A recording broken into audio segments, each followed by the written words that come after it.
Hi, welcome back to Pretty Creative Stuff. Today I'm going to show you how to make sourdough crackers with just 3 ingredients: sourdough discard, butter, and salt.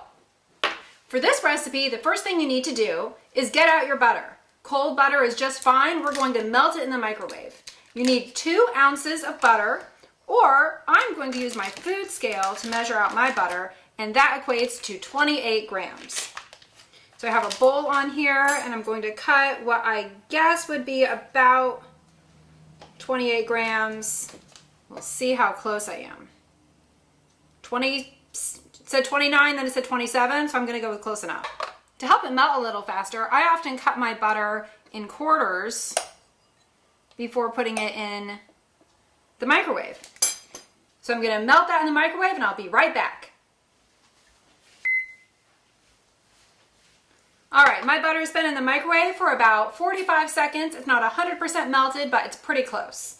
I'm going to get out a spoon, just a normal metal teaspoon, stir it around a little bit to melt the last little bit. Now is also a good time to go ahead and preheat your oven. You want your oven set at 325 degrees. All right, so we have our butter, and now we are going to add our discard. For this recipe, we need 3/4 cup of sourdough discard. But again, on my food scale, that is 200 grams. So I'm going to measure out 200 grams. This is a little messy, but that's okay. It doesn't matter. Just pour that in until we reach 200. This is a great way to use up excess sourdough discard, right? 204, but that's close enough. And then the only other ingredient we need is salt. We need 1/4 teaspoon of salt. That's also 1 gram of salt. I'm going to use my 1/4 teaspoon to measure it out because sometimes my food scale is a little bit finicky when it comes to just 1 gram. All right, let's stir this together.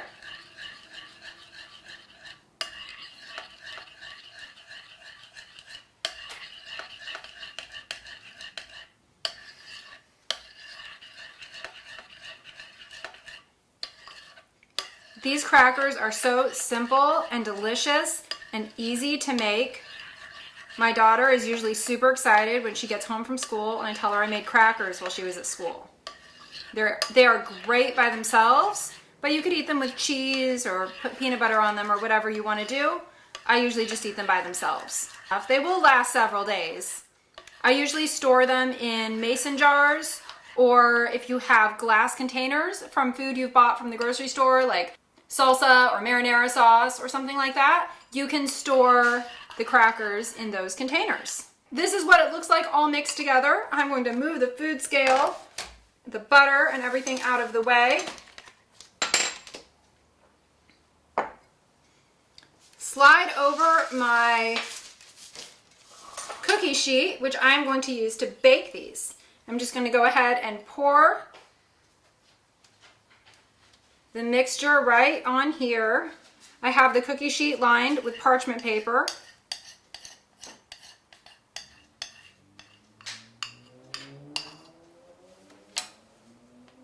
And make sure we get all of it out. And then I'm just going to spread it out on the cookie sheet until it makes a nice thin layer. Another way you can make these crackers creative is putting one of your favorite seasonings on top. And how I added a little bit of salt inside the cracker dough. You could add oregano, you could add a seasoning mix, you could add rosemary, you could add whatever seasoning you like. My kids just like the butter and salty taste, and so do I. All right. The last thing we're going to do is add 1 more sprinkle of salt to make them extra delicious. And then they're ready to go in the oven. These will bake in the oven for 10 minutes. Then I'm going to take them out and show you what happens next. All right, so the crackers were in the oven for 10 minutes. They are not completely done, but I went ahead and took them out of the oven. And at this point, I'm going to go ahead and cut them into pieces. First, I'm going to show you the way I usually do it, and then next, we're going to get a little fancy.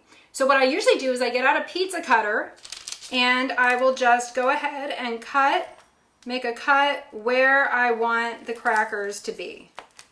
I usually make them fairly small, but not too small. And I'm just going to make squares or rectangles.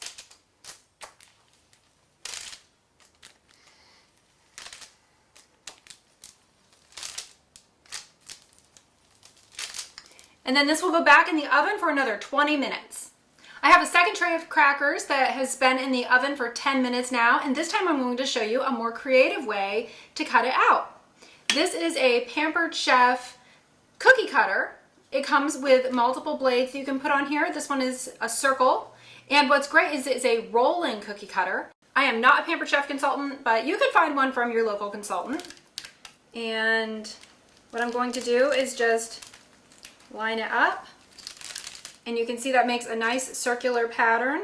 If you don't have a rolling cookie cutter, you could use regular cookie cutters. Like I have one here that is in the shape of a flower. I'll do some in that shape.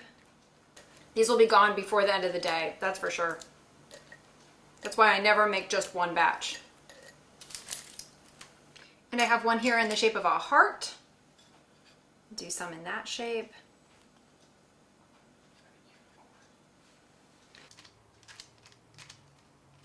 This is going back in the oven for 20 minutes, and we'll see how these come out. All right, so here we are back with my first tray of crackers that I used the pizza cutter to cut.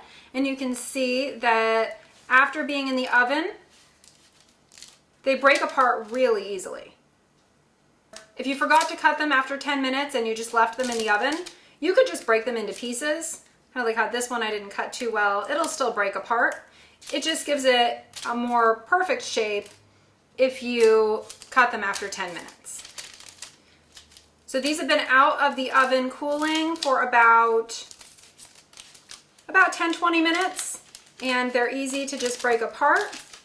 I'm going to store them in this container. This is just a jar that probably had salsa or queso or something in it that we bought from a store, washed it afterwards, took the label off, and now we're going to use it to store crackers.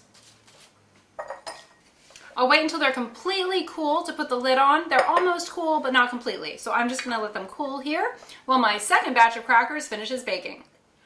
All right, so my second tray of crackers has come out of the oven. It's been cooling for a little bit on the counter. And now I'm going to break these apart. These are the ones that we cut out with cookie cutters, either rolling or just regular cookie cutters. You can see that the circles make perfect circular crackers. And these little extra pieces, I'll just snack on those. Now we have some hearts over here that I cut out with just a regular cookie cutter and flowers. All right, so we have some great circular crackers here, which would be perfect for cheese and crackers or whatever you would like to eat with them. We have some hearts, some flowers, simple shapes that make great crackers. And these little in-between ones are delicious. It's squishy and yummy, but battle-licious. Ayo, yummy-licious! Thanks for watching Pretty Creative Stuff. Be sure to like, subscribe, and ring the bell so you don't miss out on any upcoming videos. And tell me in the comments what shape you would make your crackers, or what seasoning you would put on top of them if you want more than just salt and butter. Bye! This is my favorite part. You can quack them. That's why they're called quackles. Crackers! Quackles. Because they'll heal and then quack.